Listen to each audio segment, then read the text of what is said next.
এই যুগে ফিতনা থেকে বাঁচা চারটাখানি কথা না। আর এই ফিতনা থেকে বাঁচতে না পারলে জান্নাতে যাওয়া যাবে না। এই ফিতনাগুলো শুধু রাষ্ট্রে আর বিশ্বেই নাই, আমাদের রিজিকেও ঢুকে গেছে, পরিবারও ঢুকে গেছে, সমাজও ঢুকে গেছে, ধর্মেও ঢুকে গেছে। আমি সরাসরি কথা বলছি, রাষ্ট্র, বিশ্ব, অর্থনীতি, সমাজ, পরিবার, ধর্ম আর সংস্কৃতি, এমন কোনো ক্ষেত্র বাকি নাই যেখানে ফিতনা ঢুকে নাই। এখান থেকে বাঁচা চারটাখানি কথা না। এখান থেকে বাঁচতে হলে আমাদেরকে প্রথমে যেটা করতে হবে, আগে দিনের জ্ঞান অর্জন করতে হবে। আপনি এই জেনারেশনকে জিজ্ঞাসা করেন, আমাদের স্বপ্ন তো এই জেনারেশনকে নিয়েই নাকি? যাদের বয়স 50 হয়ে গেছে তারা আর কি করতে পারবেন দিনের জন্য? হয়তো তারা 20-30 বছর পৃথিবীতে থাকবেন হাইয়েস্ট, আল্লাহ ভালো জানেন। আগামী বিশ্বকে কে নেতৃত্ব দেবে? যাদের বয়স এখন 20 থেকে 40 অথবা 10 থেকে 30, এই তো এই জেনারেশনকে আপনি দেখেন তাদের কত % কোরআন তেলাওয়াত করতে জানে।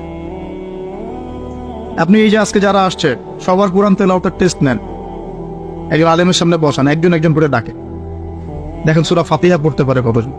এই মুসলিম উম্মাহ মার না খেলে কোন মুসলিম উম্মাহ মার খাবে আমাকে বুঝান। আমি তো বুঝি না, আমার জ্ঞান কম। এই মুসলিম উম্মাহ যদি মার না খায় কোন মুসলিম উম্মাহ মার খাবে? আজকে যারা আসছে এখানে বা এর পরেও আসবে জুমার দিনে, আপনি এদেরকে 5 ওয়াক্ত নামাজে পাবেন।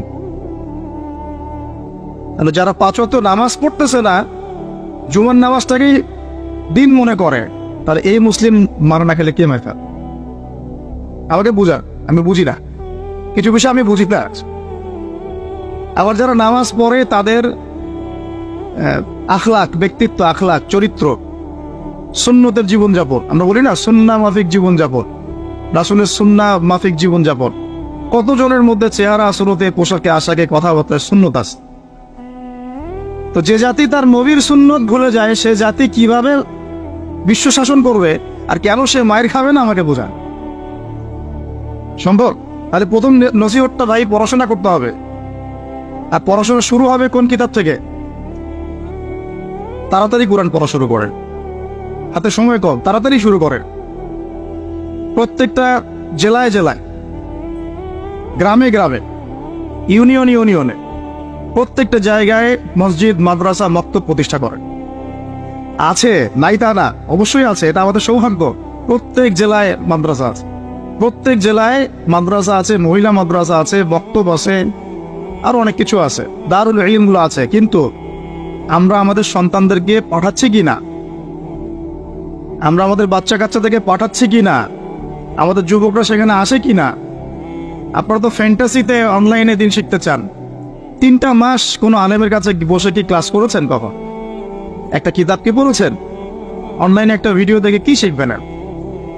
অনলাইনে দিন শিখতে গেলে আপনি এটাই শিখবেন, অমুক যা বললো তমুকের বিরুদ্ধে, আর তমুক যা বললো অমুকের। অনলাইনে এটাই শিখবেন আপনি। আর এটার পিছনে এক শ্রেণীর ইউটিউবার, ফেসবুকারও দায়ী। শুধু সে ব্যক্তি দায়ী তা না, এরাও মিডিয়াও দায়ী আছে। অমুক যা বললো তমুকের বিরুদ্ধে, আর তমুক যা বললো অমুকের বিরুদ্ধে। মানুষ মজা পায়, ওর কন্টেন্টের ভিউ বেশি হয়, কামাই বেশি, দিনের তো ক্ষতি হয়ে গেল। আম জনগণের মধ্যে ইসলাম সম্পর্কে বিরূপ ধারণা সৃষ্টি হল। বিশ্বাস করেন, আমি অনেক বড় বড় মহলে মেলামেশা করেছি এবং করেও যাই। আমি ফখর করছি না। অনেক সময় এমপি মন্ত্রীরাও পর্যন্ত ফোন করে কথা বলেন যে আপনি অর্থনীতি সম্পর্কে যা বলছেন এর সাথে আমরা একমত, অন্তত এই জায়গায় একমত, আলহামদুলিল্লাহ, তাও ভালো। আমি বলি পরের বিষয়গুলো পরে বুঝবেন, ওগুলোও বুঝবেন পরে ইনশাল্লাহ। আমি ফখর করছি না এটা, কিন্তু সাধারণ মানুষের সাথে মিশে আমি কি জানলাম জানেন? সাধারণ মানুষ, আম জনগণ কি মনে করে? বলে যে ভাই আপনি ইসলাম সম্পর্কে সুন্দর কথা বলেন, ভালোই, সবই ঠিক আছে, কিন্তু আপনাদের আলেমদের মধ্যেই তো ঐক্য নেই, আপনি কাদেরকে নিয়ে দিন ক্যাম্প করবেন? আমাকে বলেন, আমি কি অ্যান্সার দেব? কি চাচা, কথা কি ঠিক না ভুল? আপনি বলেন, আমি কি অ্যান্সার দিব? যখন তারা এভাবে আমাকে বলবে আপনি দিনের জন্য কি করবেন, কিভাবে কায়েম করবেন? আপনাদের মধ্যেই তো ঐক্য নাই। আপনাদের এক আলেম আরেক আলেমকে গালি দেয়, আরেকজন আরেকজনের সম্পর্কে গীবত করে, আরেকজন আরেকজনের সম্পর্কে সমালোচনা ধুয়ে রেখে দিচ্ছে, মানে ওয়াশিং মেশিন অনলাইনে ধুয়ে দিল। আমাকে বলেন কেন মাইর খাবো না? এমনি তো ঐক্য নাই, তার মধ্যে মানে ঐক্য বিভক্তি বাড়ানোর জন্য আমরা উঠে পড়ে লাগছি। আর কিছু ইস্যু বাস আছে ভিতরে, ইস্যু বাস, আজকে একটা ইস্যু, কালকে আরেকটা ইস্যু, পরশু আরেকটা ইস্যু। এই করতে করতে আসল যে গন্তব্য, আসল যে লক্ষ্য, সেখান থেকে সরে গেলাম। আসল লক্ষ্যটা কি জানেন? ওই যেখানে আমাদের ভাইরা এখন মার খাচ্ছে না, ওই ফিলিস্তিন, ওই জেরুজালেম হচ্ছে আমাদের আসল লক্ষ্য। ওইটাই পৃথিবীর এমন একটা জায়গা যেখান থেকে সভ্যতা শুরু হয়েছে। পৃথিবী মক্কা থেকে শুরু হয় নাই, ওই ফিলিস্তিন থেকে পুরো বিশ্বে সভ্যতা শুরু হয়েছে। আজকে থেকে এটা 10,000 বছর আগের কথা।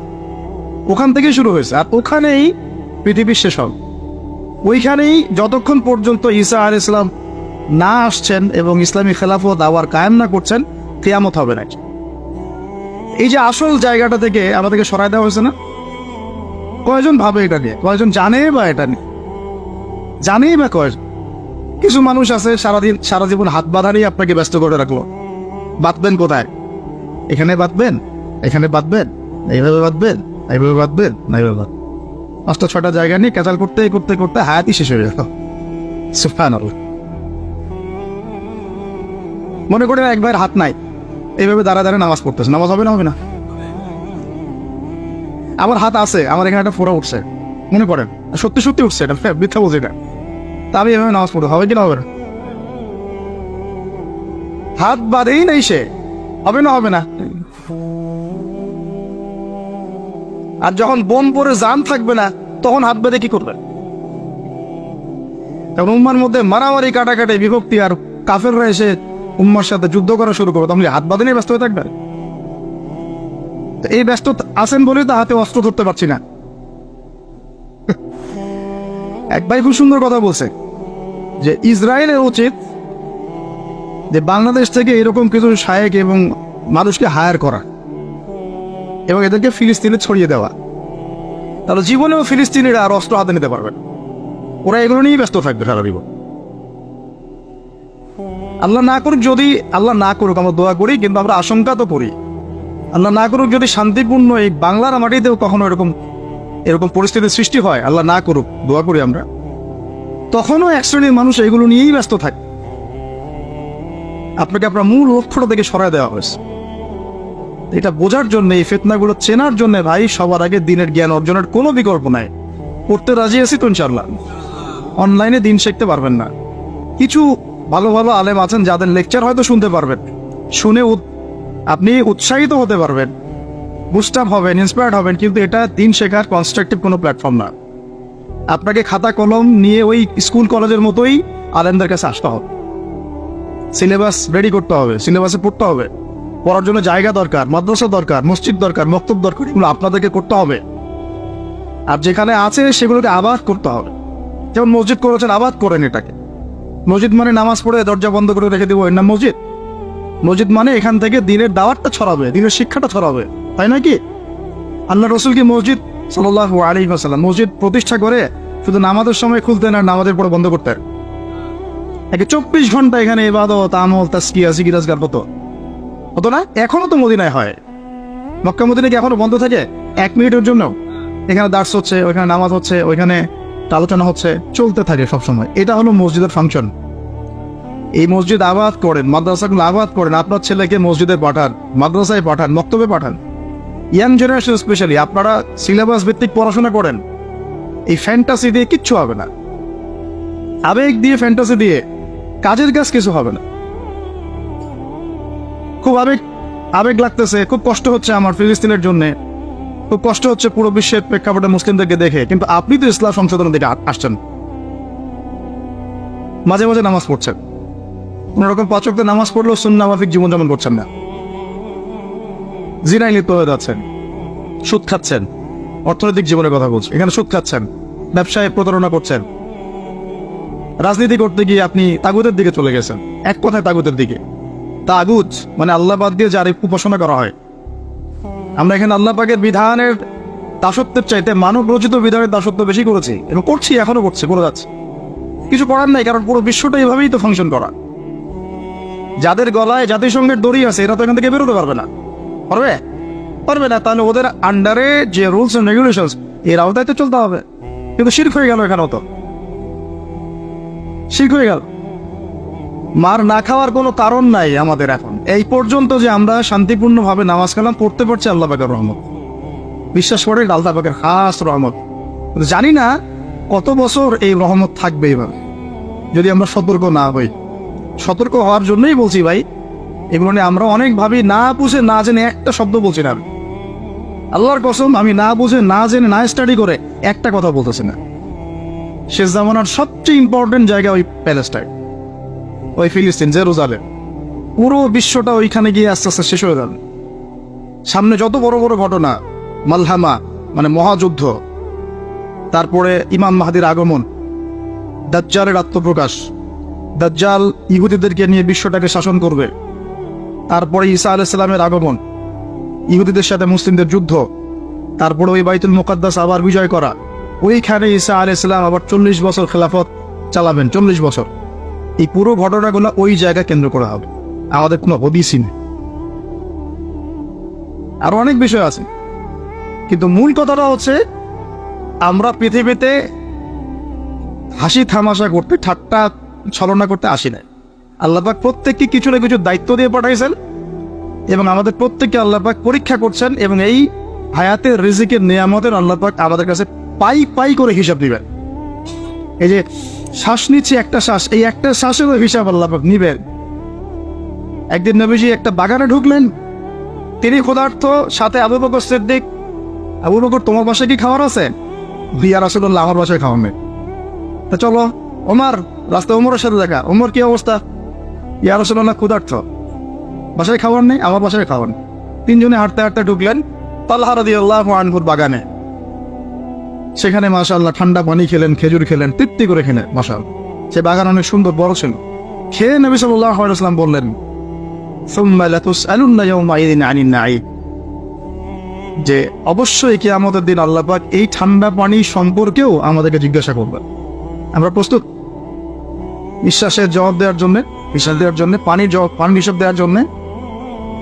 ঠান্ডা পানিতে গোসল করে আসছেন আজকে সবাই, তৃপ্তি পেয়েছেন। শুকরিয়া কখন আদায় হয় যে আল্লাহ পানি নাজিল করেছো, এই জন্য তোমার শুকরিয়া। খেলাম 4টা ভাত, এই 4টা ভাত, এই 4টা ভাতই ফিলিস্তিনে নাই। আমার কথা বিশ্বাস করেন, কথাগুলো আমি কলিজা থেকে বলছি। আমি জীবনে খাওয়ার হাতে নিয়ে 2 দিন কেঁদেছি। একদিনের ঘটনা আমি বলতে পারবো না, এটা কিয়ামতের মাঠে দেখা যাবে। অনেক বাধ্যবাধকতা আছে, আমরা বলতে পারবো। তবে খাওয়ার কথা ছিল আমার খিচুড়ি। আমার সাথে 3-4 জন গেস্ট ছিল। আমি বাসায় ফোন করেছি যে আমার সাথে গেস্ট আছে, কি রান্না করলে ভালো হয়? বললাম খিচুড়ি করলে ভালো হয়, খেয়ে ফেলবে তাড়াতাড়ি। ওই খিচুড়ি খাওয়া হলো না, কোন একটা কারণে খাওয়া হলো না। একদিন পর সেই খিচুড়ি খেতে পারলাম। দেখলাম যে একদিন পর যে খাবারটা আমার কাছে এসেছে এটা খিচুড়ি, যে খিচুড়ি আমার বাসায় খাওয়ার কথা ছিল। ওই দিন ওইটা দেখে আবার চোখ দিয়ে পানি পড়লো যে এই খাবারটা আমার এখানে খাওয়ার কথা ছিল, অন্য কোথাও। আর একদিন এই যে 8 তারিখ না 9 তারিখে যখন আমরা আমার বাসায় খাবার নিয়ে আসছে, রোজা খুললে তো খাইতে ভালো লাগে নাকি বলে? ইফতার করার পরে খাবারটা খেতে ভালো লাগে না? শান্তি লাগে। রুটি, গরম গরম রুটি, খাসির গোশত, খুব ফেভারিট খাবার মুসলিমদের। বিশ্বাস করেন খেতে পারতেছি না, মিথ্যা কথা বলছি না, আর ফখর করেও বেশি বলছি না, আল্লাহর কসম, আল্লাহ সাক্ষী। কারণ আমাদের বাচ্চারা তো খেতে পারছে না ওখানে, আমার বোনরা খেতে পারতেছে না, আমার ভাইরা খেতে পারতেছে না। ওরা খাচ্ছে একটা জিনিসই, বুলেট আর আকাশ থেকে বোম। আমরা তৃপ্তি করে খাচ্ছি, একবার ফিকিরও হয় না যে এর জন্য আল্লাহ শুকরিয়া আদায় করতে হবে, নিয়ামতের কৃতজ্ঞতা স্বীকার করা উচিত, ওদের কষ্টে আমাদের ব্যথিত হওয়া উচিত। খাবারটুকু পাঠাতেও তো পারছি না, যে আমরা সবাই 10-20 টাকা করে তুলে 1 কোটি টাকা ফান্ড একটা কালেক্ট করে পাঠাই দিব, এই সুযোগটাও তো পাচ্ছি না। এত সহজ কি ব্যাপারটা? কে যাবে, কে দিবে? আর যারা কাজ করছে তারাও অথেন্টিক কিনা, আসলে এই জায়গায় যাচ্ছে কিনা, ওরা পাচ্ছে কিনা, চতুর্দিক থেকে তো অবরুদ্ধ জায়গা। আমরা সবাই মিলে আমাদের ভাই বোন শিশুদেরকে ওখানে মরার জন্য ছেড়ে দিয়েছি, এটাই সত্য কথা। এবং এর জন্য পুরা উম্মাকে জবাব দিতে হবে, পুরা উম্মাকেই জবাব দিতে হবে। সবচেয়ে বড় জবাব দিতে হবে আরবের নেতাদেরকে, আশপাশের যারা নেতা আছে এদেরকে। আরবের যে নেতারা আছে এদেরকে বিগত 70 বছর ধরে এরা যা যা করেছে এর উত্তর দিতে হবে, জবাব দিতেই হবে, কোনো উপায় নাই। আমাদেরকেও দিতে হবে, প্রত্যেক রাষ্ট্রপ্রধানকে দেওয়া লাগবে। যে লিখতে পারতো লিখে নাই তাকে দেওয়া লাগবে, যে বলতে পারতো বলে নাই তাকেও দেওয়া লাগবে, যার অস্ত্র দেওয়ার ক্ষমতা ছিল দেয় নাই তাকেও বলা লাগবে, যার মিলিটারি পাওয়ার ছিল সে চাইলে ওখানে ইন্টারভেন করতে পারতো সে করে নাই তাকেও বলতে হবে। আর যারা ওদের সাথে আতাত করে বন্ধুত্ব করেছে এরা তো মুনাফিক, টাটকা মুনাফিক, পাক্কা মুনাফিক। এরাই তো তারা যারা কাফেরদের সাথে জাহান্নামের তলদেশে থাকবে। মুসলিমদেরকে বাদ দিয়ে মুনাফিক ইহুদি খ্রিস্টানদের সাথে বন্ধুত্ব করেছে। যে ইহুদি খ্রিস্টান না আমাদের ভাই বোনদেরকে মেরে এক ঝাঁঝরা করে ফেলাচ্ছে, আমি ওর সাথে বন্ধুত্ব করতে পারি? কি বলে আপনাদের ইমান? আর এই কথাগুলো কি উগ্রবাদী কথা হয়ে গেল? না, এগুলো সত্যি কথা। আর সত্যি কথা বলার পরে কি হবে সেটা তো দেখার দরকার নেই, আল্লাহর কাছে আমাকে জবাব দিতে হবে, এটাই আমার ফিকির। তো যারা দোয়া করতে পারবে তারা যদি দোয়া না করে আল্লাহর কাছে জবাব দিতে হবে। যারা বলতে পারে যদি না বলে আল্লাহর কাছে অ্যান্সার দিতে হবে। যারা খাবার পাঠাতে পারতো তারা পাঠায় নাই, আল্লাহর কাছে অ্যান্সার দিতে হবে। একটু ভেবে দেখেন না, আপনার যদি একটা বাচ্চা কখনো এমনি মারা যায় তাহলে আপনার কেমন লাগবে? আল্লাহ না করুক। একটা বাবার জন্য সবচেয়ে কষ্টের কোন সময়টা বলেন তো? নিজের সন্তানকে দাফন করা। আমরা তো কখনো করি নাই এটা, আমরা বুঝবো কিভাবে? যে ঘন্টাওয়ালা কিছু লোক বসে বসে অনলাইনে বলতেছে যে এগুলো ফিতনা, এটাই। ওরা কি কখনো নিজের সন্তানকে দাফন করেছে নাকি? কখনো কষ্ট স্বীকার করেছে নাকি? কখনো রিমান্ডে গিয়েছে নাকি? মায়ের খেয়েছে নাকি? কখনো জেল খাটছে নাকি? ও তো সুখে আছে, 3 বেলা খাচ্ছে যাচ্ছে, মাশাআল্লাহ, সুখে শান্তিতে জীবন যাপন। ও কি বুঝবে উম্মার কষ্ট? ও কি বুঝবে বাচ্চাদের কষ্ট, এই মা বোনদের কষ্ট? আমরা সর্বোচ্চ বলতে পারতেছি, ব্যাস। কিন্তু সচেতনতা তো তৈরি করা দরকার। আপনার ছেলে যদি বলে ওখানে কি হচ্ছে, ওকে বলা উচিত, বাবা ওখানে কিছু শয়তান আছে, যে শয়তানগুলা আমাদের নিরীহ বাচ্চাদেরকে মেরে ফেলছে। তুমি যখন বড় হবে তোমাকে আল্লাহ পাক সামর্থ্য দিলে তুমি শয়তানগুলোকে মেরে ফেলিয়ে। বাচ্চাকে শেখানো উচিত। ওরা 100 বছর থেকে ওদের বাচ্চাকে এগুলো শিখাইছে। ওরা 100 বছর থেকে ওদের বাচ্চাদেরকে শিখাইছে যে মুসলমানরা হচ্ছে পৃথিবীর সবচেয়ে জঘন্য প্রাণী। ওদেরকে যখনই দেখবা তখনই মারবা। ওদের সাথে শত্রুতা করো তোমার উপর ফরজ। এটা ওরা শিখাইছে ওদের বাচ্চাদের। আমাকে বলেন, কোন মানুষ, একটা সুস্থ স্বাভাবিক মানুষ হাসপাতালে বোমা ফেলতে পারে কিনা বলেন? সে হোক ইহুদি বা খ্রিস্টান বা হিন্দু বা বৌদ্ধ বা মুসলিম, মুনাফিক, যেই হোক, কোনো মানুষ কি হাসপাতালে বোম ফেলতে পারে? কিভাবে ফেলল? তাহলে কি পরিমাণ ক্ষোভ তারা ভিতরে ভিতরে লালন করে আপনার কি বোঝার বাকি আছে? ওরা সুযোগ পাইলে একটাকেও ছাড়বে না, সবাইকে মেরে ফেলা। এই জন্য অল্প অল্প করে আগাচ্ছে, অল্প অল্প করে, আস্তে আস্তে। আমি এটা নিয়ে বিস্তারিত আলোচনা করছি বিগত প্রায় 1 মাস থেকে, আরো 5 বছর থেকে বলে আসতেছিলাম। লাস্ট 1 মাসে আপনারা দেখছেন এখন কি হচ্ছে। ধারাবাহিক এরকম সেশন আসবে ইনশাল্লাহ। আরো অনেক কথা আছে, কিভাবে এই জায়গায় তারা আসলো, এটা 4টাখানি কথা না, বিশাল হিস্ট্রি। এমন অনেক সময় হয়েছে, এগুলো কিছুই না, এমন অনেক সময় হয়েছে 1 দফাতে 2.5 লক্ষ মানুষকে মেরেছে তারা ওই জায়গাতে। 1 দফাতে 1940 সালের কথা বলছি, এক্স্যাক্টলি 1939 সালের জুলাইয়ের দিকের কথা, 1939 সালের দিকের কথা বলছি। ওই সময় এরা ওখানে ফিলিস্তিনিদের মধ্যে প্রায় 2.5 লক্ষ মানুষকে মেরেছিল। 2.5 লক্ষ মানুষ ওপরে কি না? এভাবে যদি আমি পরিসংখ্যান দিতে থাকি এখানে আজকে 3-4টা বাজবে। আমার কাছে কিতাবও আছে রেডি করা, ইনশাআল্লাহ আল্লাহ পাক চাইলে ওটা পাবলিশ হবে ইনশাআল্লাহ। তখন আপনার বাসায় পড়ে নিন, দেখেন কি হচ্ছে আসলে। তো মূল কথাটা হচ্ছে, ভাই আমি তো দোয়া করতে পারি, আমার তো করা উচিত, আমার ব্যথিত হওয়া উচিত, আমার কোনোতে নাজেলা পড়া উচিত। যদি আমার আরো বড় সামর্থ্য থাকতো অ্যাটলিস্ট ওখানে ত্রাণ পৌঁছানো উচিত ছিল, বা আরো যদি বড় ক্ষমতা আল্লাহ পাক আমাকে দিতেন তাহলে ওদের মুখের সামনে বলা উচিত ছিল এটা অন্যায়, জুলুম, এর প্রতিবাদে আমরা জাতিগতভাবে পাশে আছি ফিলিস্তিনিদের। এবং মুসলিম রাষ্ট্রগুলোর ঐক্যবদ্ধ হয়ে একটা ফোরাম গঠন করা উচিত ছিল এদের বিরুদ্ধে। কিসের শান্তি চুক্তি আর কিসের নেগোসিয়েশন? কোনো কথা আর বাকি আছে? এদের সাথে একটা ভাষাই বাকি আছে এখন, অস্ত্রের ভাষা, যুদ্ধের ভাষা। একটা ভাষাতেই কথা বলা বাকি আছে, আর কোনো ভাষাই নেই এদের সাথে কথা বলা। হাসপাতালে বোম ফেলে 600টা মুসলিম বাচ্চাকে হত্যা করে ফেলছে, তোমার সাথে কিসের কথা? একটা কথাই হতে পারে, সেটা হলো যুদ্ধের ভাষা, অথবা এই পুরো ভূমি থেকে তোমরা চলে যাবা পশ্চিমে, পুরা ফিলিস্তিন ছেড়ে দিবা। এটাই ছিল আমাদের ভাষা। কিন্তু বিগত 75 বছর ধরে আমরা এগুলো করতে পারিনি। 1-2টা বছর না রে ভাই, 75 বছর ধরে আমরা এগুলো করতে পারি। তো আমি এখানে গলা ফাটায় আমার আবেগ ঝেড়েও কি লাভ হবে তাও জানি না। অ্যাটলিস্ট আমরা আমাদের জবাবটা তো আল্লাহর কাছে দেওয়া লাগবে। আল্লাহ পাক আপনার অপারগতাও জানেন, আপনার সামর্থ্যের সীমাও জানেন। আল্লাহ পাক দেখবেন এর মধ্যে থেকে আপনি কি করেছেন, দেখবেন কি না?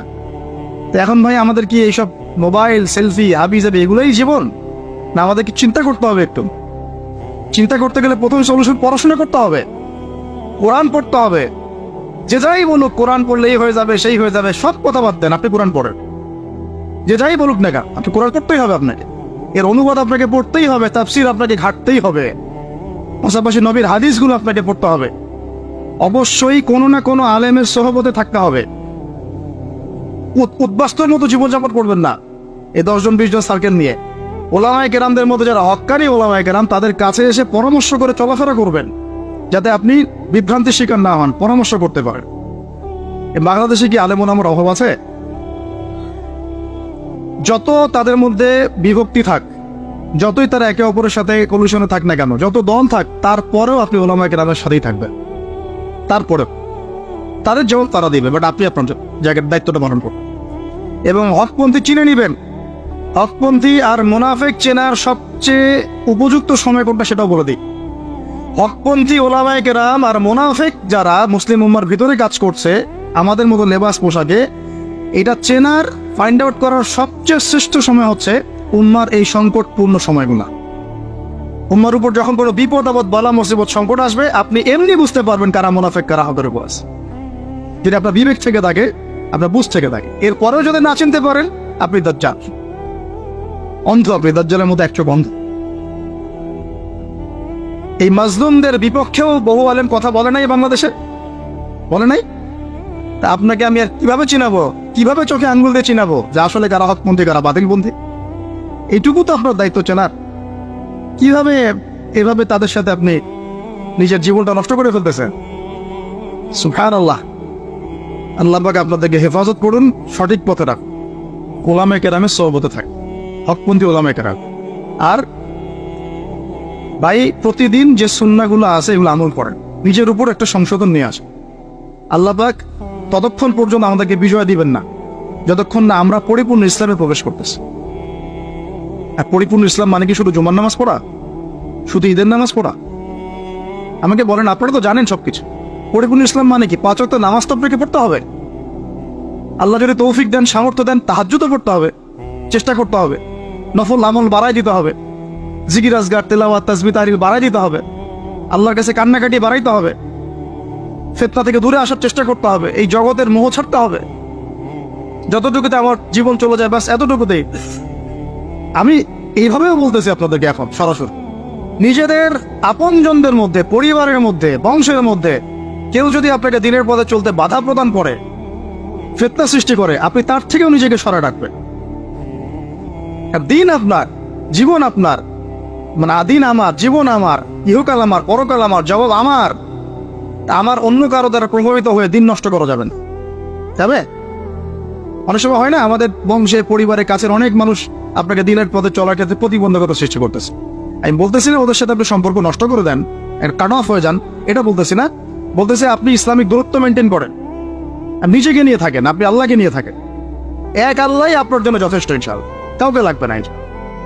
কেউ যদি না থাকে, এক আল্লাহই আপনার আমার জন্য যথেষ্ট। এটা কি বিশ্বাস করেন কিনা? এই আল্লাহ পাকই আমাদেরকে বাঁচিয়ে রাখছেন, আল্লাহ পাকের হাতেই আমাদের জীবন, আল্লাহ পাকই আমাদেরকে খাওয়ান। আল্লাহ থাকলে কিচ্ছু লাগে না। আর যার আল্লাহ নাই, সারা দুনিয়া মিলেও তাকে সুখ দিতে পারবে না, তার কিছুই করতে পারবে না। এখন আসলে আমাদের সাথে আল্লাহ আছে কি না একটু নিজেরাই বুঝতে পারবো। আসলে আল্লাহ পাকের সাথে আমার সম্পর্ক কেমন? আল্লাহ বলে ডাকলে বা আল্লাহর কাছে দোয়া করলে কি আমার ভিতরে কোনো অনুভূতি আসে কিনা? রাসূল সাল্লাল্লাহু আলাইহি ওয়াসাল্লামের নাম আসলে আমার ভিতরে কোনো অনুভূতি আসে কিনা? বুঝবেন ইনশাআল্লাহ, এটা আপনার আস্তে আস্তে বুঝে যাবেন। তাহলে নিজের তাজকিয়ার দিকে ফোকাস করেন, এবং তাজকিয়া অর্জন করার জন্য অবশ্যই সোহবত লাগে। যারা আত্মশুদ্ধিতে পরিপূর্ণ মানুষ, এই মানুষগুলোর সাথে পরামর্শ করে চলবেন। আর নিজের দিন পালন করেন, দিনটাকে আর বিভক্ত হতে দিবেন। যারা এই বিভক্তির দিকে নিয়ে যায় এদেরকে বয়কট করবেন, মিশবেনই না এদের সাথে। বরং আমি বলছি, বাংলাদেশে এমনিই তো শত শত দল হয়ে গেছে। এখন আপনি নিউট্রাল থাকবেন, নিজেকে বায়াসড করবেন না, নিউট্রাল থাকবেন। নিউট্রাল মানে নিরপেক্ষ। নিরপেক্ষ থেকে আপনি দেখবেন যে আসলে কার মধ্যে হকটা বেশি আছে। এরপর আপনার বুঝ অনুযায়ী কোরআন সুন্নাহর সাথে মিলিয়ে উলামায়ে কেরামের পরামর্শে যেদিকে তারা আপনাকে হেদায়েতের পথে নিয়ে যাবেন সেই পথে আপনি চলেন। ইনশাআল্লাহ আপনি ঠিক কথা থাকবেন। এই জন্য আমি একা একা থাকতে নিষেধ করি। ওলামায়ে কেরামদের সাথে পরামর্শ করে চলবেন এবং ঐক্যবদ্ধ জীবনযাপন করবেন। আর কিছু ভাইয়ের মধ্যে যদি খারাপ কিছু থাকে তাদেরকে একদম আন্ডার এস্টিমেট করে ধুয়ে রেখে দেওয়ার দরকার নেই। কারণ যার মধ্যে খারাপ কিছু আছে ওর মধ্যে ভালোও কিছু আছে। খোলা মনে ভালোগুলো নিয়ে নেবেন, খারাপগুলো আপনি ছেড়ে দিবেন। এখন বলতে পারে আপনি কিভাবে বুঝবেন ভালো কোনটা খারাপ কোনটা? নিজে পড়বেন, নিজে জ্ঞান অর্জন করবেন, আল্লাহ পাক বিবেক দিয়েছেন, বোঝার চেষ্টা করবেন এবং আলেমদের সাথে পরামর্শ করবেন। ব্যাস, আল্লাহ পাক এরপরে আপনাকে যে পথে নিয়ে যাবেন ইনশাআল্লাহ সেই পথে আপনি চলুন, উম্মার বিভক্তি বাড়াবেন।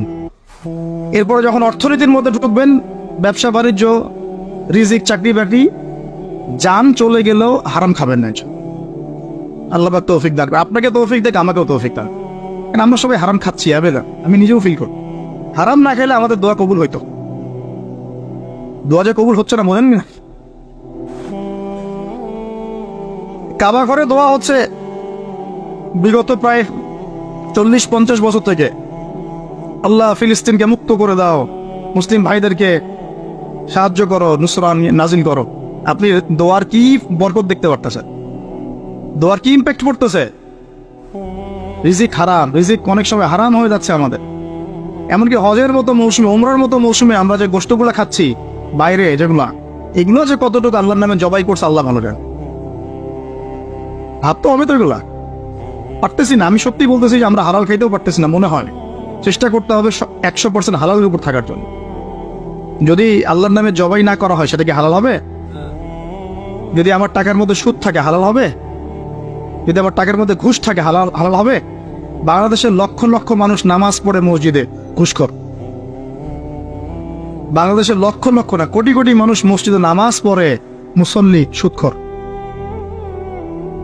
অনেক মসজিদ কমিটি আছে সুদখোর। ভাই আমার কথা বলতে কোনো ভয় কাজ করে না, আর আমি কারো পরোয়া করি না, সত্য কথা বলতে এক আল্লাহ ছাড়া। বাংলাদেশে লক্ষ লক্ষ মানুষ আছে মসজিদে নামাজ পড়ে সুদখোর, ঘুষখোর, দুর্নীতিবাজ, করাপ্টেড। আমরা আমাদের কথা বলছি, দাড়ি টুপি বলা মানুষ, আমরা বহু দাড়ি টুপি বলা মানুষ আছি, সমাজে চলাফেরা করি, আমাদের রিজিক ঠিক নেই, হারাম খাচ্ছি। দোয়া কবুল হবে? আল্লাহ পাক আমাদেরকে হারাম থেকে বাঁচান, হারাম থেকে বাঁচান। এরপর পরিবার যখন গঠন করতে যাবেন, ভুল করে পরিবারে অনুইসলামিক কোনো মতাদর্শকে স্থান দিবেন না। পরিবারের বউ বাচ্চা যেন পর্দা করে খেয়াল রাখতে হবে। বিয়ে শাদী করার সময় খেয়াল রাখতে হবে কোন মেয়েটাকে বিয়ে করছে। একটা মেয়ের বাহ্যিক সৌন্দর্য সবকিছু না, 3 মাস 4 মাস খুব মজা লাগবে, তারপর দেখবেন যখন আসল লাইফে আমরা ঢুকে যাই তখন দেখবেন দায়িত্ববোধটাই সবচেয়ে বড় কথা হয়ে দাঁড়ায়। এই রওনাক চলে যাবে, দিনদারিতা না থাকলে এই রওনাক চলে যাবে। মেয়ে দিনদার কিনা এটা দেখবেন সবার আগে। দিনদার হলে যদি একটু গায়ের রং কালো হয়, বিয়ে করে ফেলেন, বিয়ে করে ফেলেন।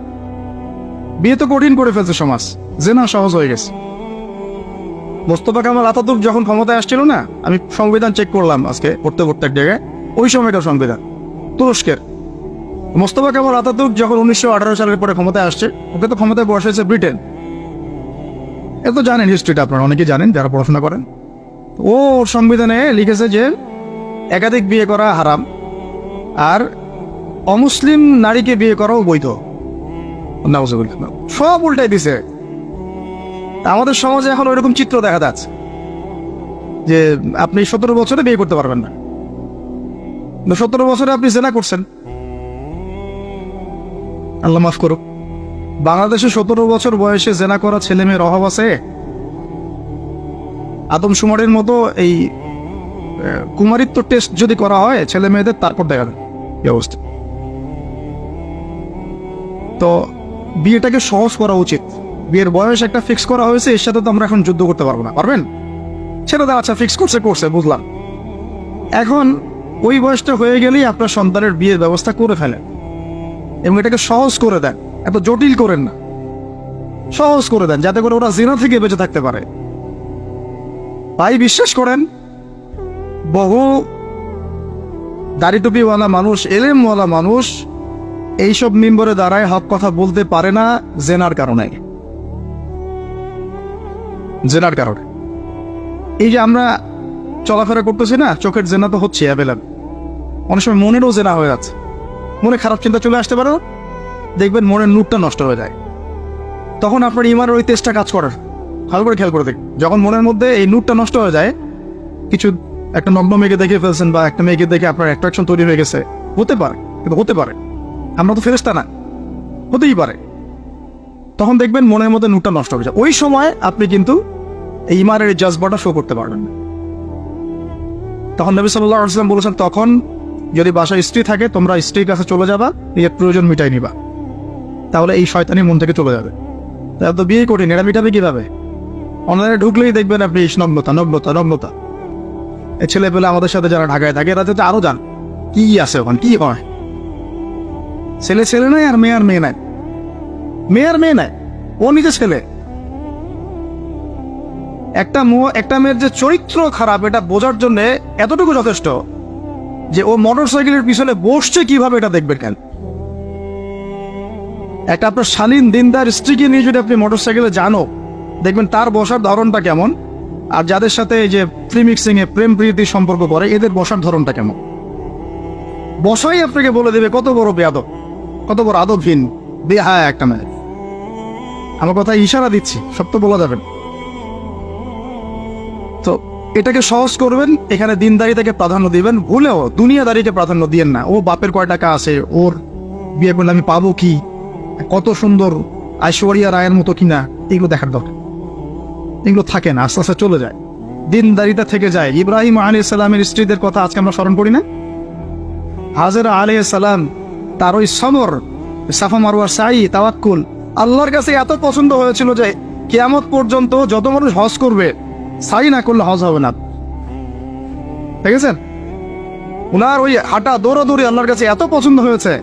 আপনি জামজাম কূপ ওখানে যে তাওয়াফ করছেন না, তাওয়াফ করে যে পানি খেয়ে আসলেন, সাফা মারওয়া সাই করলেন, এই সাই না করা পর্যন্ত আপনার হজই হচ্ছে না, উমরাই হচ্ছে না। একজন দিনদার মেয়ের দিনদারিতা আল্লাহর কাছে কিভাবে কবুল হয়ে থাকে, আমাদের মেয়েদেরকে বুঝান, বাসায় গিয়ে বোনদেরকে বুঝান, মাদেরকে বুঝান, স্ত্রীদেরকে বুঝান, তাদেরকেও একটা উদ্দেশ্যে আল্লাহ পাক সৃষ্টি করেছেন। কি উদ্দেশ্য? তারা যেন ইসমাইলের মতো প্রজন্ম জন্ম দিতে পারে। তাদেরকে সিরিয়াল দেখার জন্য পাঠানো হয় না, তাদেরকে রং তামাশা করার জন্য আর স্নো পাউডার মেখে বাইরে ঘোরার জন্য পাঠানো হয় না। এবং এটাকে কন্ট্রোল তো আমাদেরকে করতে হবে। এই যে বললাম, কন্ট্রোল করতে গিয়ে যদি দেখেন পারতেছেন না, আপনার দ্বারা হচ্ছে না, তখন কি প্রয়োজনে ডিসকানেক্টেড হয়ে যাবে, প্রয়োজনে ডিসকানেক্টেড হয়ে যাবেন, তাও নিজের দিনকে ক্ষতিগ্রস্ত হতে দিবেন না। কিছু করেন নাই তো, চেষ্টার উপর চেষ্টা করে যাচ্ছেন আপনি 10 বছর, 15 বছর, 5 বছর, 7 বছর, কোনো রেজাল্ট পাচ্ছেন না। আর আপনি কি করবেন? দিন ছেড়ে দেবেন? আপনিও তাদের মতো হয়ে যাবেন? আপনাকে আপনার স্বতন্ত্র জায়গায় থাকতে হবে। আল্লাহ পাক তৌফিক দান করুন। আর ইসলাম সংশোধনের মধ্যে সমাধান আসলে আলহামদুলিল্লাহ। এরপরে বাচ্চা কাচ্চা যেগুলো হবে, এগুলো পয়েন্ট মনে রাখবেন, পড়াশোনা থেকে নিয়ে এই পর্যন্ত বাচ্চা কাচ্চা যেগুলো হবে, এক একটা বাচ্চাকে আগামী দিনের যোদ্ধা হিসেবে গড়ে তুলুন। কি যুদ্ধ করবে তারা? আগে আদর্শিক যুদ্ধ করবে, আদর্শিক যুদ্ধ করবে, যে আমরা ওইসব আদর্শে চলি না, আমাদের নিজস্ব আদর্শ আছে, এটা ইসলাম। আমাদের কিতাব আছে কোরআন, আমাদের সুন্নাহ আছে মুহাম্মদ সাল্লাল্লাহু আলাইহি ওয়াসাল্লামের সুন্নাহ। এরা বৈষয়িক শিক্ষাও শিক্ষিত হবে, ইসলামিক শিক্ষায় শিক্ষিত হবে ইনশাআল্লাহ। এরপরে এদের দ্বারা ইনশাআল্লাহ এমন জেনারেশন আমরা গড়ে তুলব, যে জেনারেশন আগামী দিনে ইসলামের পতাকা বহন করবে ইনশাআল্লাহ। আমরা যেটা পারি নাই, চেষ্টা চালাবো, আমাদের বাচ্চাদেরকে গড়ে তুলবো ইনশাআল্লাহ। পারা যাবে না? আল্লাহ পাক আমাদেরকে এই সব উদ্দেশ্যে দুনিয়াতে পাঠাইছে। এভাবে ইনশাআল্লাহ আমরা ইলম অর্জন, তাসকিয়া অর্জন, আমল বাড়িয়ে দেওয়া, হালাল খাওয়া, পরিবার গঠন করা, প্রজন্ম গঠন করা, এই কাজগুলো করতে করতে করতে আমরা আগাবো ইনশাআল্লাহ। এবং এখন যা চলছে এই ফিতনাগুলো থেকে আমরা নিজেদেরকে দূরে রাখার চেষ্টা করব। আর যেখানে যেখানে যেখানে মুসলিমদের এগেইনস্টে এই কাফের, মুশরিক, জালেম, মুনাফিকরা পদক্ষেপ নেবে, আমরা আমাদের সাধ্য মতো এটাকে প্রতিহত করব। হয় জবান দিয়ে প্রতিহত করব, নাহলে লিখে প্রতিহত করব, নাহলে কোনো সাহায্য করে প্রতিহত করব, নাহলে অ্যাটলিস্ট দোয়া করে প্রতিহত করব। কিছুই নাই, কমপক্ষে কি করবেন? দোয়া করুন। কিছু নাই, কমপক্ষে দোয়া করুন। কিন্তু কোনো অবস্থাতেই আত্মসমর্পণ করবেন না এদের সামনে। ওদের সামনে কোনো অবস্থাতেই জালেমের সামনে হাঁটু গেড়ে দিবেন। মাথা উঁচু করে বাঁচবো ইনশাআল্লাহ, মাথা উঁচু করে মরব। যেমন আল্লাহ পাক তাওহীদের উপর থাকতে বলেছেন, সুন্নতের উপর থাকতে বলেছেন, পর্দা করতে বলেছেন, নামাজ 5 ওয়াক্ত পড়তে বলেছেন, অর্থ সম্পদ থাকলে যাকাত দিতে বলেছেন, দান সাদাকা করতে বলেছেন, রমাদান মাসে রোজা রাখতে বলেছেন, সামর্থ্য হলে হজ উমরা করতে বলেছেন। এগুলো করবেন, যেগুলো কোরআনের আদেশ সেগুলো পালন করবেন। একই সাথে কোরআনের যে নিষেধগুলো আছে এগুলোকেও ছেড়ে দিবেন। শুধু আদেশগুলো মানবেন, নিষেধ বর্জন করবেন না, এমন আদর্শ পালন করবেন না। নিষেধগুলোও বর্জন করবেন, যেমন শিরক করবেন না, বেদায়াতি কোনো আমলে লিপ্ত হবেন না, সুন্নতের খেলাফ কিছু করবেন না, হারাম খাবেন না, বেপরদায় চলবেন না, মিথ্যা বলবেন না, প্রতারণা করবেন না, গীবত করবেন না, চগলখড়ি করবেন না, ব্যভিচার করবেন না, ইত্যাদি যে কথাগুলো আছে কোরআনে নিষেধ, এগুলো অবশ্যই বর্জন করতে হবে। যারা শুধু আদেশ মানে নিষেধ বর্জন করে না, তাদের শাস্তি সম্পর্কে আল্লাহ পাক কোরআনে কি বলেছেন শুনুন। সূরা বাকারার 85 এবং 86 নম্বর আয়াতে আল্লাহ পাক বলেছেন, আফাতুমিনুনা বিবা'দিল কিতাবি ওয়া তাকফুরুনা বিবা'দ। তবে কি তোমরা কোরআনের কিছু অংশ মানো আর কিছু অংশকে মানো না? আল্লাহ প্রশ্ন করছেন আপনাকে, তবে কি তোমরা কোরআনের কিছু অংশকে মানো এবং কিছু অংশকে মানো না? মানে যেগুলো আদেশ সেগুলো মানছেন, নিষেধগুলো বর্জন করছেন না, বা যেগুলো সহজ সেগুলো করছেন, কঠিনগুলো করছেন না। এমন যদি আদর্শ থাকে, আকীদা থাকে, আল্লাহ বলছেন ফামা জাযাউ মান ইয়াফআলু যালিক ইল্লা খিজিউন ফিল হায়াতিদ দুনিয়া। যারা কোরআনের কিছু অংশ মানবে, কিছু অংশ মানবে না, তাদের জাযা হচ্ছে এই দুনিয়ার জীবনেই আমি তাদেরকে লাঞ্ছিত করে দিব। নাউযুবিল্লাহ। ইয়াউমাল কিয়ামাহ ইউরাদ্দুনা ইলা আশাদ্দিল আযাব। কিয়ামতের মাঠে আমি এই মানুষদেরকে সবচেয়ে যন্ত্রণাদায়ক শাস্তি প্রদান করব, যারা কোরআনের কিছু মানে কিছু মানে না। ধরেন নামাজ পড়ে আবার সুদও খায়, আবার যাকাতও দেয়, এদিকে ঘুষও খায়, আবার ধরেন যে মাশাআল্লাহ তাহাজ্জুদ গোজার, এদিকে বেপরদায় চলে, এদিকে মাশাআল্লাহ তাসবিহ তাহলিল করছে, কোরআন তেলাওয়াত করছে, সারাদিন মানুষের গীবত করে বেড়াচ্ছে। এদিকে মাশাআল্লাহ দেখবেন দান সাদাকা অনেক করছে, আবার এদিকে হিন্দি সিরিয়াল, স্টার জলসা, জি বাংলা, পর্নোগ্রাফি, হারাম মুভিস, এগুলোতে ব্যস্ত আছে। মানে এক কথায় কিছু কিছু মানে আর কিছু কিছু মানে না। এমন আদর্শ যারা লালন করবে, এদের শাস্তি হচ্ছে দুনিয়াতে আল্লাহ পাক লাঞ্ছিত করে দিবেন, নাউযুবিল্লাহ। আর পরকালে মর্মান্তিক শাস্তি মানে জাহান্নামে আল্লাহ পাক জ্বালাবে। আর জাহান্নামের কথা মনে পড়লেই কিন্তু একটা হাদিস মনে পড়ে যায়। নবী সাল্লাল্লাহু আলাইহি ওয়াসাল্লাম মেরাজের রাতে গিয়েছিলেন। মেরাজের রাতে আল্লাহ পাক থেকে জান্নাত জাহান্নাম দুটোই দেখিয়েছেন, দেখেন নাই? দেখিয়েছেন। যখন তিনি জাহান্নাম দেখেছেন, সেখানে জাহান্নামের প্রহরী একজন ফেরেশতাকে দেখেছেন। খুব ভালো করে শোনেন প্রিয় মা বোনেরা, জাহান্নামের প্রহরী ফেরেশতাকে নবীজি দেখেছেন। আর জাহান্নামে 19 জন প্রহরী ফেরেশতা আছে, মাত্র 19 জন মেইন কমান্ডার। আর বাকি যে কত মালায়েকা আছে আল্লাহ ভালো জানেন। আলাইহা 19 আল্লাহ তাআলা বলেছেন, ওয়ামা ইয়ালামু জুনুদা রাব্বিকা ইল্লা হু। তো সেই কমান্ডারদের মধ্যে একজন, যার নাম হচ্ছে মালিক। সূরা যুখরুফের মধ্যে তার নাম উল্লেখ করা আছে, তার নাম মালিক। এই ফেরেশতাকে দেখে নবী সাল্লাল্লাহু আলাইহি ওয়াসাল্লাম বিস্মিত হয়ে গিয়েছিলেন, কারণ তার মুখের মধ্যে হাসি ছিল না। তিনি বললেন জিবরাইল আলাইহিস সালামকে, হে জিবরাইল, এই ব্যক্তিকে, এই ফেরেশতাকে, ব্যক্তি নয়, এই ফেরেশতাকে যে কখনো হাসে না? জিবরাইল আলাইহিস সালাম বললেন, এর নাম হচ্ছে মালিক। আল্লাহ পাক তাকে জাহান্নামের প্রহরী হিসেবে সৃষ্টি করেছেন। জাহান্নাম সৃষ্টি হওয়া থেকে নিয়ে আজ পর্যন্ত সে কখনো হাসেনি। নাউযুবিল্লাহ। চিন্তা করতে পারছেন? কোনোদিনও হাসে নাই, কারণ জাহান্নামের আযাব দেখতে দেখতে দেখতে দেখতে তার মুখের হাসি উঠে গেছে। জাহান্নামে যারা যাবে তাদের মুখে কি হাসি থাকবে? নবী সাল্লাল্লাহু আলাইহি ওয়াসাল্লাম অনুমতি নিয়ে জাহান্নামে উকি দেওয়ার পারমিশন আল্লাহ পাক তাকে দিয়েছিলেন। তিনি উকি দিয়ে যা দেখেছেন, প্রিয় মা বোনেরা ভালো করে শুনুন। নবী করিম সাল্লাল্লাহু আলাইহি ওয়াসাল্লাম বলেছেন যে আমি জাহান্নাম দেখেছি এবং দেখেছি সেখানকার বেশিরভাগ অধিবাসী হচ্ছে নারী জাতি। ইন্না লিল্লাহি ওয়া ইন্না ইলাইহি রাজিউন। মনে করবেন না যে আল্লাহ পাক মেয়েদের প্রতি জুলুম করতে পারেন। নিঃসন্দেহে আল্লাহ পাক কারো প্রতি জুলুম করবেন না। ইন্নাল্লাহা লা ইউযলিমু মিসকালা যাররা। আল্লাহ পাক যাররা পরিমাণও জুলুম কারো প্রতি করেন না। তার মানে যারা জাহান্নামে যাবে তার উপযুক্ত হয়েই যাবে ইনশাআল্লাহ তাআলা। আরেকটা বিষয় হচ্ছে এই হাদিসটা শেষ জামানার মহিলাদের জন্য খাস। জাহান্নামের অধিকাংশ অধিবাসী যে নারী জাতি হবে এটা অন্য উম্মার নয়, এই উম্মতে মুহাম্মদ। তার মানে আপনাকে বুঝতে হবে উম্মতে মুহাম্মাদির মেয়েদের সাথে এমন কিছু হবে সমাজে, রাষ্ট্রে, বিশ্বে, যে তারা আর জান্নাতের পথে চলতে পারবে না, তারা জাহান্নামের পথে যেতে বাধ্য হবে। এবার চিন্তা করেন বিগত 100 বছরে এই নারী জাতির সাথে কি হয়েছে আসলে। 100 বছর আগের মহিলাদের দিকে তাকাবেন, দেখবেন মাশাআল্লাহ পর্দার পূর্ণ তারা পালন করতেন।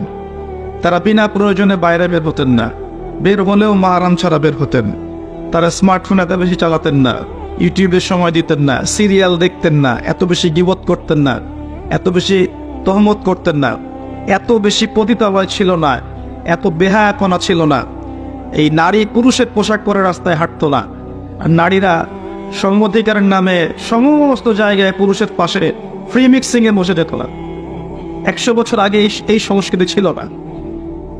এই 100-200 বছর থেকে দেখবেন নারী পুরুষ আর পুরুষ নারীর কোনো পার্থক্য নাই। মেয়ে ছেলের পোশাক পরছে, ছেলে মেয়ের পোশাক পরছে। মেয়েরা শহরে জিন্সের প্যান্ট আর গেঞ্জি পরে ঘুরছে। পার্লারগুলোতে মেয়েদের দৌরত্ব দেখবেন, রাস্তাঘাটে মেয়ের দৌরত্ব, বাজারে মেয়েদের দৌরত্ব, যেখানে তাকাবেন সেখানে নারী, পর্দার কোনো বালাই নাই। স্কুল, কলেজ, বিশ্ববিদ্যালয়ে দেখবেন নারী পুরুষের কোনো পার্থক্য নাই। ফ্রি মিক্সিং, ছেলে মেয়ে খোলামেলা মেলামেশা করছে এবং ব্যাপক জেনা ছড়াচ্ছে, ব্যাপক ধর্ষণ হচ্ছে, সংসার ভেঙে যাচ্ছে, পরকীয়া হচ্ছে, দুনিয়ার সিরিয়াল নিয়ে তারা ব্যস্ত হয়ে আছে। এবং এর পাশাপাশি কতটুকু আপনাকে সময় দিচ্ছে আপনারাই ভালো জানেন। এর পাশাপাশি উল্টা দিকে নাই কোরআনের আলো, নাই মাদ্রাসায় পড়াশোনা, না আছে তাদের তালিব, না আছে তাদের পিছনে মেহনত, না আছে এই মেয়েদেরকে আপনার দিনের পথে নিয়ে আসার কোনো প্রচেষ্টা, না আছে 5 ওয়াক্ত সালাত, না পরিবারের পর্দা, না ইসলামী অনুশাসন, না সংস্কৃতি, এগুলো উঠে গেছে। এর ফলশ্রুতিতে বিগত 100 বছর আপনি দেখবেন নারীরা জাহান্নামে যাওয়ার উপযুক্ত হয়েছে বলেই আল্লাহ রাসূল সাল্লাল্লাহু আলাইহি ওয়াসাল্লাম দেখে এসেছেন যে কিয়ামতের মাঠে এবং জাহান্নামের এই গহ্বরের মধ্যে নারীদের সংখ্যা হবে বেশি। তাছাড়াও আরও কারণ আছে, পুরুষদের তুলনায় মেয়েদের সংখ্যা বেশি, এটা একটা কারণ যে মেয়েরা জাহান্নামে বেশি যাবে। আরেক শ্রেণীর মানুষ জাহান্নামে বেশি যাবে, তারা হচ্ছে উদ্ধত এবং অহংকারী। যারা উদ্ধত এবং অহংকারী, এই মানসিকতা, এদেরকে দিয়ে আল্লাহ পাক জাহান্নাম পূর্ণ করবে। প্রিয় মা ও বোনেরা, জাহান্নামের শাস্তির কয়েকটা বর্ণনা শোনাচ্ছে। নবী সাল্লাল্লাহু আলাইহি ওয়াসাল্লাম দেখে এসেছেন এক শ্রেণীর মানুষ তাদেরকে রক্তের নদীতে ফেলে মাথা ফাটিয়ে দেয়া হচ্ছে। নবীজি জিজ্ঞাসা করলেন, এরা কারা? জিবরাইল আলাইহিস সালাম বললেন, এরা হচ্ছে আপনার উম্মতের সেই সব ব্যক্তি যারা ছিল সুদখোর।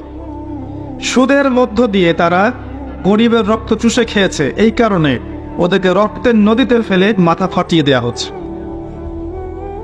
যে ব্যক্তি সুদ খাবে, যে সুদ দিবে, যে সুদের সাক্ষী থাকবে এবং সুদের কথা লিখে রাখবে, 4 শ্রেণীর মানুষকে আল্লাহ রাসূল সাল্লাল্লাহু আলাইহি ওয়াসাল্লাম সমানভাবে অভিশাপ করেছে।